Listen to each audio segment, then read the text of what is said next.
There's a reason so many consumers are willing to spend their hard-earned money on an annual membership fee to Sam's Club. The warehouse chain has some amazing deals on great products. But whether you're a member or thinking about becoming one, there's a few things you should know about Sam's Club. In January 2018, Walmart announced that they would be closing 63 Sam's Club stores nationwide and turning them into fulfillment centers for online orders. So the store actually's gone out of business? Really? And they didn't say nothing? It wasn't even on the news? According to CBS News, CEO John Furner said, "We know this is difficult news for our associates, and we are working to place as many of them as possible at nearby locations." A controversy erupted over the thousands of employees that had been unceremoniously laid off. The announcement came on the exact same day that Walmart announced it would be raising its minimum wage to $11 per hour. I'm going back home now. I see that they're closed. Without any kind of warning or notice or anything. They could at least let us know. According to the Washington Examiner, the company had also announced that they would be giving employees up to $1,000 in bonuses because of new tax cuts. Business Insider reported that most of the laid-off employees weren't even aware of what was happening until they showed up for work that day. Some learned of the store closings because of signs on the locked doors. Clearly, a lot of people felt the store closings were handled poorly, and it's hard to disagree. This store is closed? Permanently closed. The whole store. Oh my gosh. A former transgender employee claims her coworkers and managers harassed her over her gender identity. In 2017, Sam's Club was sued for discriminating against a transgender employee, and the case attracted a lot of attention. According to the Chicago Tribune, Charlene Boss claimed her coworkers had been calling her names like it and thing. Boss said she was repeatedly harassed by her direct supervisor, who reportedly called her it in front of other employees and took part in unwanted physical contact, along with writing fake infractions against Boss that led to her being fired. Boss asked for unspecified monetary damages and wanted the court to order Sam's Club to train employees in order to prevent future harassment of other transgender employees. In 2015, former Sam's Club CEO Rosalind Brewer, the first woman and first African American to lead a division within Walmart, came under fire for comments that some perceived as prejudiced against white men, if you can believe it. In a 2015 interview with CNN, Brewer discussed the diversity of her team. Even with myself, I have to live it also. My executive team is very diverse, and I make that a priority. Brewer added that diversity, or lack thereof, was something she often had to discuss with her suppliers. Just today we met with a supplier, and the entire other side of the table was all Caucasian male. That was interesting.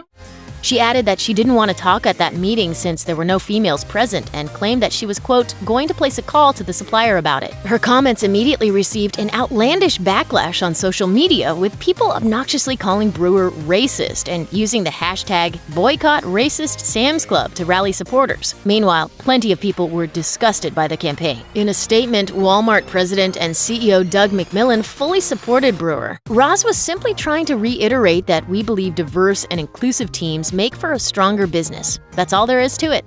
Like most warehouse stores, Sam's Club is known for selling brand name items at significantly lower prices than the competition. You can see 3/4 of our incremental sales already this year have come from those new Better For You items. You're going to love that product. Thanks. You bet.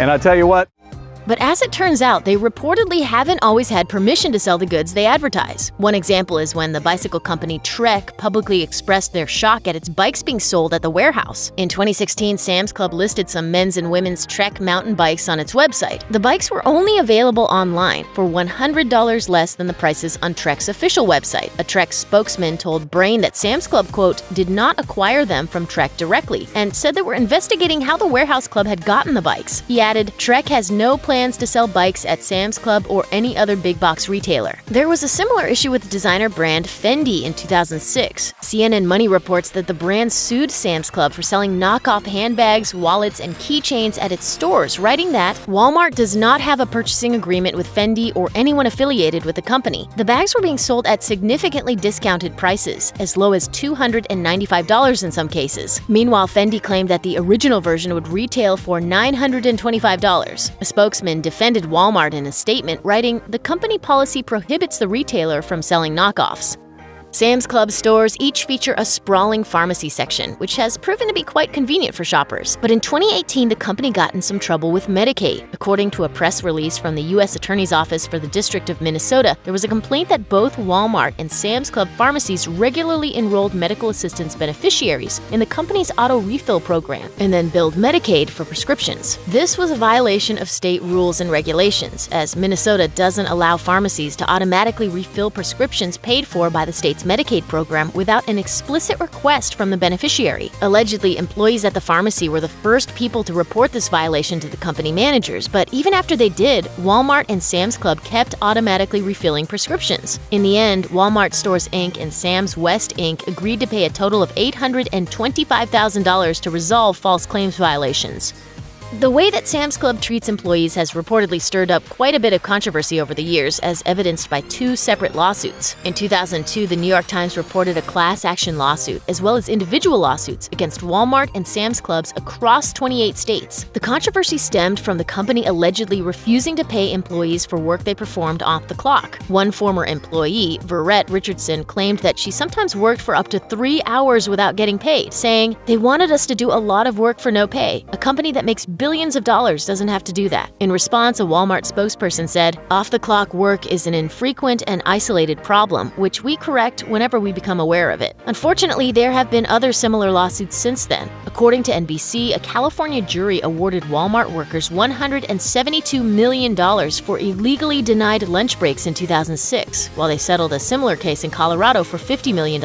That same year, a judge approved a class action lawsuit against Walmart Stores Inc. by employees in Pennsylvania who said they were pressured to work off the clock. And in 2018, Class Action reported a lawsuit against Walmart and Sam's Club that claimed, "Employees have ended up performing pre- and post-shift off-the-clock work without being paid commensurate wages, including time-and-a-half overtime pay." Want some cookies to go with that milk? Sam's Club charges $19.98 for a 5-pound tub of chocolate chip bakery cookies. Costco charges $15.55. The allure of shopping at a place like Sam's Club isn't just buying food in bulk, it's mainly about saving money on necessary household items. But the value of the products that Sam's Club sells has raised a lot of questions. A 2016 Fox Business report claimed that you might not be saving quite as much as you think with your trusty Sam's Club membership. The report points out that prices are indeed lower at a place like Sam's Club when compared to a store like BJ's or traditional grocery stores. But Michael Klayman, editor and writer at Warehouse Club Focus, told The Motley Fool that the results of price reporting show the dramatic savings a consumer receives by shopping at a club compared to the other two. But here's the thing, it's not just about price. Billy Blair, an organizational psychologist and CEO of Change Strategists Inc., pointed out the added cost of what he calls wastage from overbuying, noting, "Warehouse clubs almost never save money for the individual shopper. Basically, if you're habitually throwing away food because you bought too much of it, plus paying an annual fee, you probably aren't really saving anything. Sure, if you shop smart by buying only what you need and will use, then you have the potential to save. Otherwise, you're more or less out of luck." It may have been proven that prices at Sam's Club are on the lower end of the spectrum when it comes to other big box retailers and grocery stores, but that doesn't mean that everything is a great buy. Experts told MarketWatch that some items like car parts, medication, and alcohol are almost always a good deal, but plenty of other items aren't worth buying in bulk. Your credit card called. They want to make sure you're the one buying cream soda in bulk. I sure am. According to experts, books, CDs, and DVDs can be found cheaper on Amazon. John Lau, CEO and founder of Be Frugal, said to avoid buying food perishables, such as condiments like mayo. That's because those bulk items will probably go bad since there's really no way to consume them in time, no matter how much you pour into your dinner. Let's just let this kind of all come together, bind together. That's the sort of the virtue of mayonnaise. Aaron Conrad, a spokesperson for CouponPal, said that diapers can be found cheaper at places like Target and Amazon. Well, we get new diapers. Easy on the lumbar there, sport.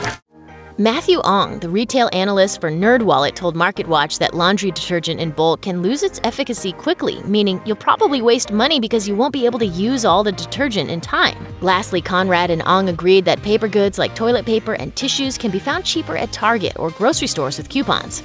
One of Sam's Club's biggest competitors is Costco, another big box retailer known for great prices and for treating its employees very well. Costco has been praised for excellent wages and benefits, and it seems that Sam's Club simply can't compare. In 2008, Slate reported that Sam's Club employees made a starting wage of $10 an hour and made $12.50 after 4.5 years. Meanwhile, a new Costco employee started at $11 an hour, made $19.50 per hour after working there for 4.5 years, and received a bonus of over $2,000 every 6 months.